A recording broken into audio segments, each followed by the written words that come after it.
I'm a top banker, so I think I deserve to remarry a beautiful and capable woman. Being with someone like you just brings me bad luck. I'm divorcing you because you don't earn any money. What about our child? What will happen to her? I asked. Take care of Emily yourself. I'm having a new child with my girlfriend, he responded.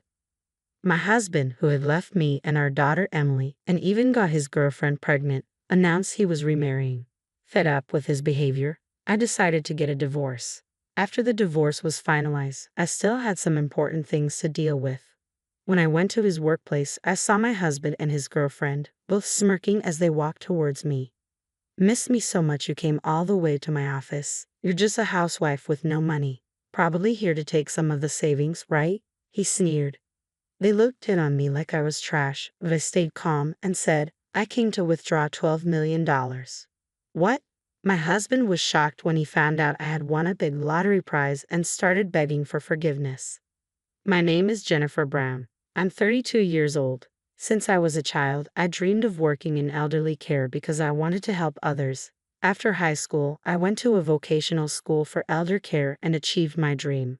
Working as a caregiver was tough but fulfilling, especially when patients thanked me.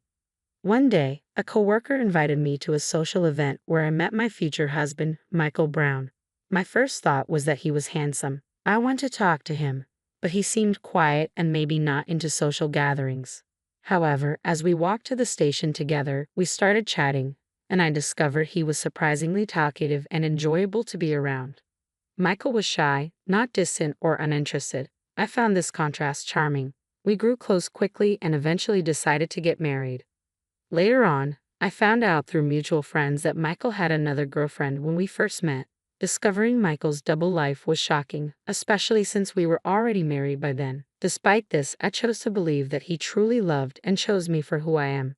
In the early days of our marriage, we had a lot of fun together. We enjoyed going to sports games and movies, soaking in the excitement of being newlyweds. One of our shared hobbies was buying lottery tickets. It all started when we stumbled upon a lottery booth during a sports event and bought our first sports lottery ticket out of curiosity. To our surprise, we won, probably beginner's luck. Although it wasn't a huge amount, it got us hooked, and we started buying small amounts regularly. We'd sometimes decide to buy a ticket if we felt lucky that day or if our horoscope seemed promising. This became one of the few hobbies we both enjoyed together. Around our 4th year of marriage, I started thinking about fertility treatments since we were struggling to have children. But then, unexpectedly, I became pregnant with our first child. Great job, Jennifer. We're finally going to be parents, Michael said, overwhelmed with joy and tears in his eyes when the pregnancy test showed positive.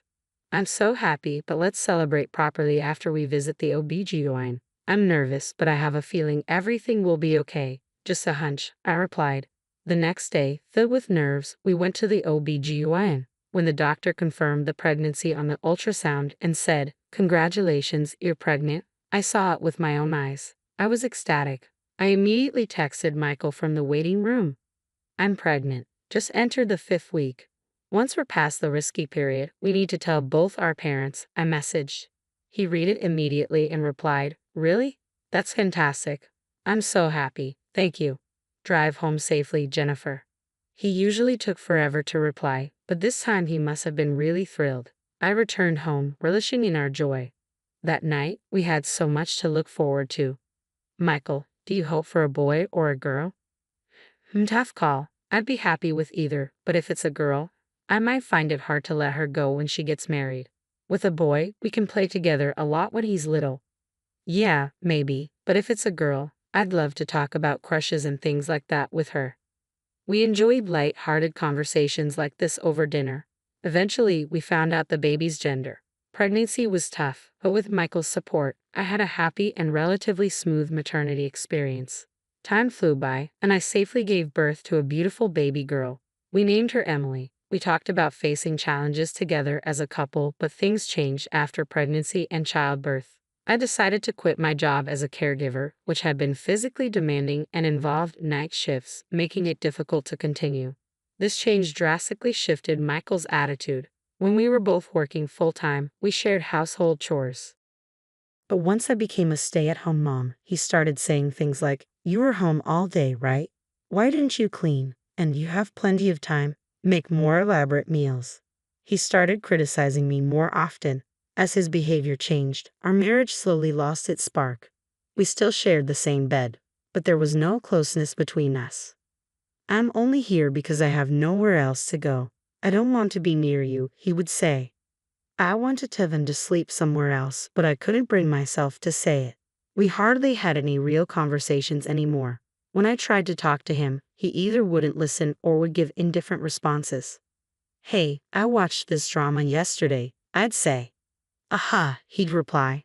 Listen, Emily did this today, I'd add. Sure, he'd respond. Our interactions dwindled down to brief exchanges like aha and sure, with no depth or interest from his side. He rarely engaged in conversation unless he was upset. Once, when he was angry, he said, what's with this meal? It's too bland. I can't eat this. I thought less seasoning would be healthier, I explained. Shut. You can't cook, you can't clean, useless at everything. Who else would have married you, huh? He often said. Eventually, he even started treating Emily, who was only 3 years old, coldly. Daddy, look, I drew this, she would say, showing him her drawing. So what? He would respond. No child could feel close to a father like that. Despite everything, I kept trying not to upset my husband and avoid arguments. Lately, though, I've been wondering, am I just a housekeeper disguised as a stay-at-home mom? At home, he treats us like that, but outside, he's a successful banker at a major bank. My friends even envy me, saying, wow, you have a banker husband. You two are a power couple, and he seems so devoted to you, Jennifer. But that's just his public image. Once at a friend's wedding, he declared in front of everyone, Jennifer is amazing at cooking, cleaning, and laundry. She's a fantastic wife. My friends cheered, impressed. But the reality is different. He's indifferent towards Emily and me at home, behaving abusively. He's a completely different person outside, selfish and uncaring. He disappears for weekends without explanation, returns in the early hours, and never helps with household chores or childcare. During weekdays, I don't know when he finishes work or where he goes. He comes home late, and if I ask, he snaps. It's none of your business where I am or what I'm doing. Just be thankful that someone as successful as me brings money home. He even said, you're at home all day but can't even manage the household chores properly. Don't complain to someone like me, an elite. You've lost all your charm, not even looking like a woman anymore. His words shocked me, leaving me in tears the first time he said them. Despite everything, I tried numerous times to mend our relationship. However, with him rarely at home or in a bad mood early in the mornings, we grew increasingly distant, living like strangers under the same roof. People might think I should have divorced him sooner.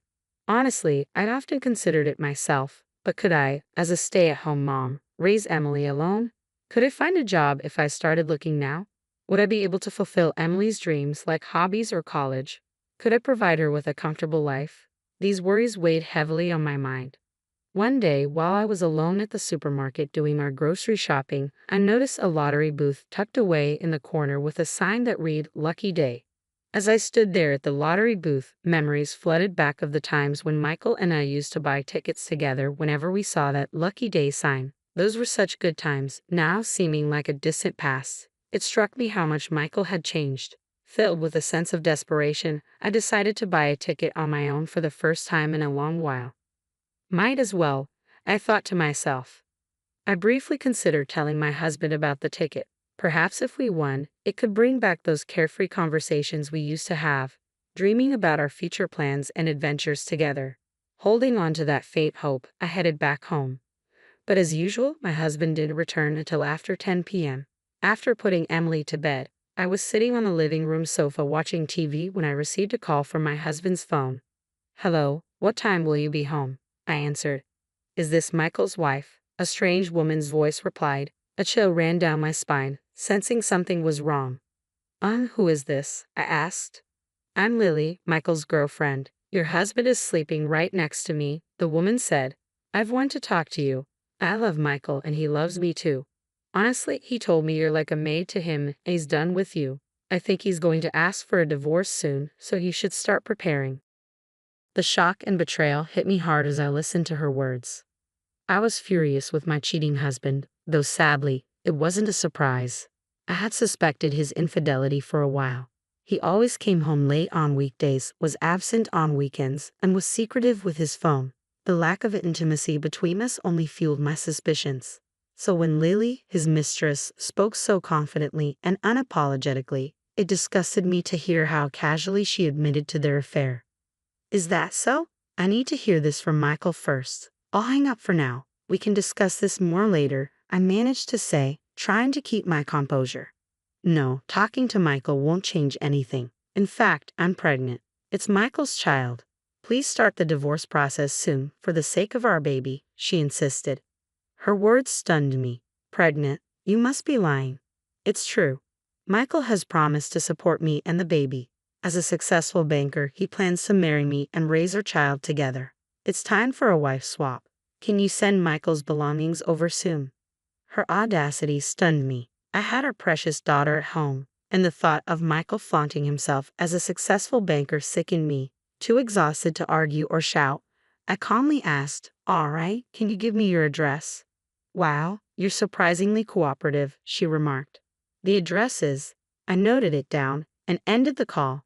Around midnight, Michael finally returned home. I confronted him about the call from his mistress, and he didn't hesitate to confess to the affair.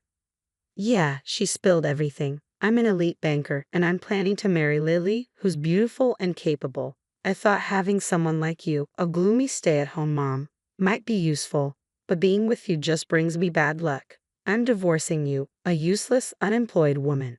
His words were like daggers piercing my heart. Bad luck? Useless? Just a stay-at-home mom. I couldn't believe what I was hearing. But what about Emily, our daughter? I asked, trying to stay strong. Michael, what about Emily? You take care of Emily. I have a new child on the way with Lily. I'll pay alimony, of course.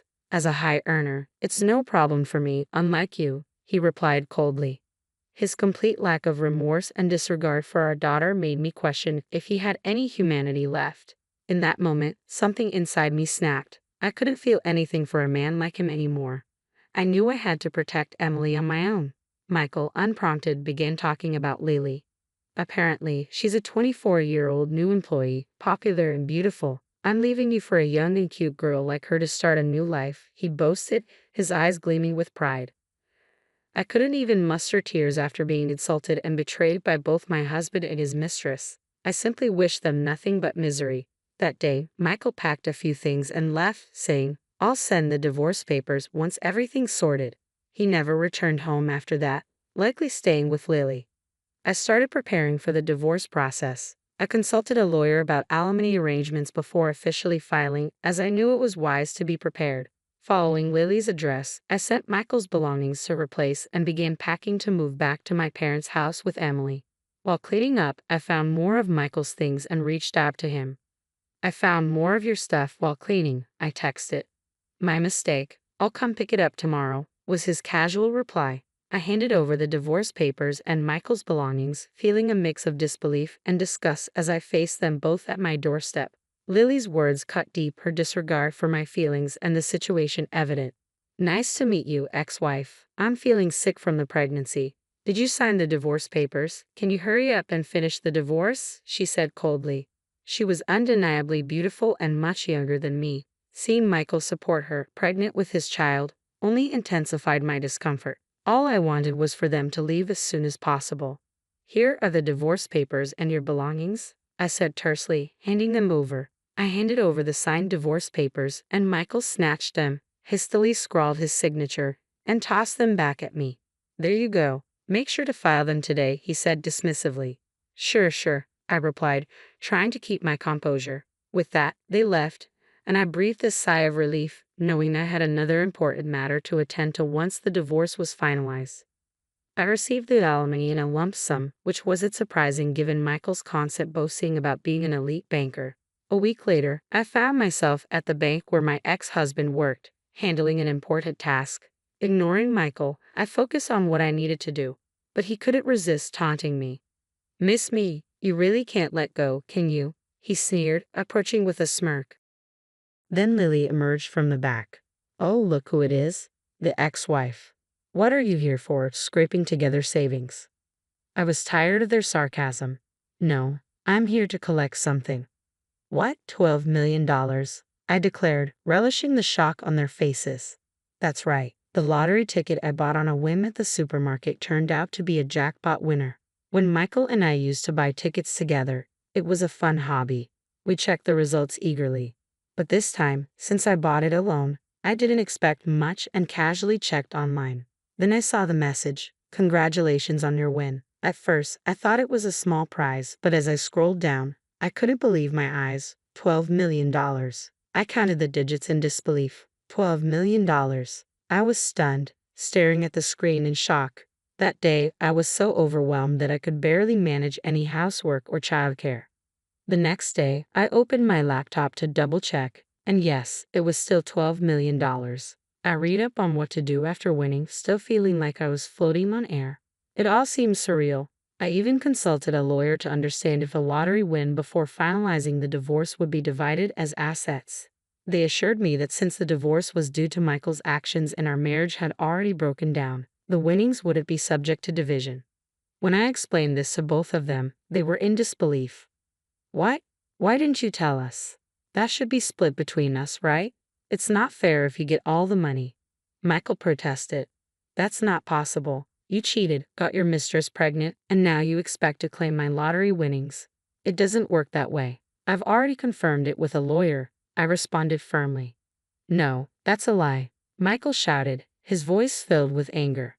How the hell did you win that much? You never had this kind of luck when you were with me. It's not fair that you get to keep it all.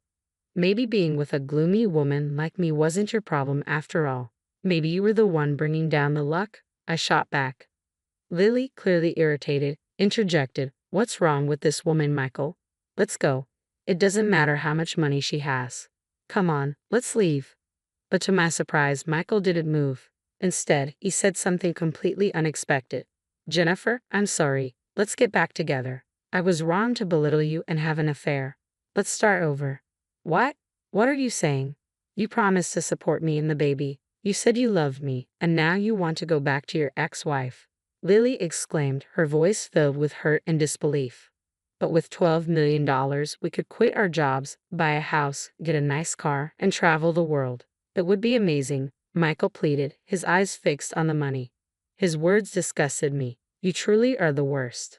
Living with someone like you all these years makes me sick. I'm sorry for everything. I'll treat you better from now on, I promise. Please think about it, he said, grasping my arm tightly. I was so furious that I snapped. Don't touch me. Startled by my outburst, Michael recoiled. Just then, someone from the back heard the commotion and stepped forward. What's happening here, Michael? It was the branch manager. Michael and Lily looked flustered by the unexpected interruption. It's nothing, really, Michael stammered, clearly uncomfortable under the manager's scrutiny. I heard everything from the staff. Are you sure there's nothing going on? The branch manager questioned, his tone serious. Michael began to explain, but the manager interrupted sharply. I'll discuss your personal matters with Lily later, he said firmly. My ex-husband and Lily paled visibly. An affair, a pregnant mistress, and causing a scene in the bank. It was a messy situation. Tough luck, I thought. Then the branch manager turned to me. Ma'am, I apologize deeply for the discomfort this has caused you, he said sincerely. Michael and Lily followed suit, offering their apologies. It seemed obligatory, especially after the manager had expressed regret. Oh, it's fine, I managed to reply, feeling somewhat overwhelmed by the unexpected turn of events. You're here to withdraw your big lottery win, right? Let me assist you, the branch manager offered graciously. With his help, I withdrew my winnings and overnight became a millionaire. Days later, my ex-husband bombarded me with calls. Initially, I ignored them, but eventually, I reluctantly answered. Hello? Jennifer, thank God you picked up, he said urgently. What do you want? I asked, trying to keep my voice steady. Since that day, my boss has been furious. He says someone like me harms the bank's reputation. Isn't that awful? Despite all my hard work, he whined over the phone. I sighed heavily, understanding the gravity of the situation. Maybe your boss has a point. Perhaps he's concerned that your actions could jeopardize the bank's integrity in the long run, I replied calmly. My response seemed to strike a nerve. So my hard work was all for nothing, huh? Well, whatever. Your opinion on my job doesn't matter to me anymore, he retorted before I hung up. It felt satisfying to finally express my feelings. Later, through an acquaintance, I learned that my ex-husband had been demoted and transferred to a distant branch as punishment for the turmoil he caused due to his affair. Additionally, Lily, witnessing my ex-husband's attempt to reconcile with me after learning about my lottery win, confronted him in a fury. She said to him, "Actually, the baby isn't yours. Maybe I had other potential husbands, you know? I thought you were a high-flying banker, but I don't need a demoted, unstable one. I'll find someone better. Goodbye." With that, she left the bank and disappeared. Lily had entertained thoughts of remarrying my ex, believing he was an elite banker. However, upon realizing he was just an average employee with uncertain prospects, she changed her mind. It was a tale scarier than horror itself. My ex-husband was abandoned by his mistress, rejected by his wife and child, and his job was now on the line. It was a fitting consequence for his actions. With my lottery winnings, I moved into a condo with my daughter. While the money could have allowed me to stop working, I opted to stay financially responsible and soon return to my nursing career. It was important to me to save for my daughter's future and avoid unnecessary spending. However, I also wanted us to enjoy some luxury, so I planned a trip to Hawaii with my daughter and parents. Staying at a beautiful hotel and being able to treat my parents while creating lasting memories with my daughter was truly special. Looking forward, I'm eager to explore more places with my daughter, discover new interests together, and find hobbies we both enjoy. I'm excited about this new phase of life filled with happiness and adventures alongside my wonderful daughter.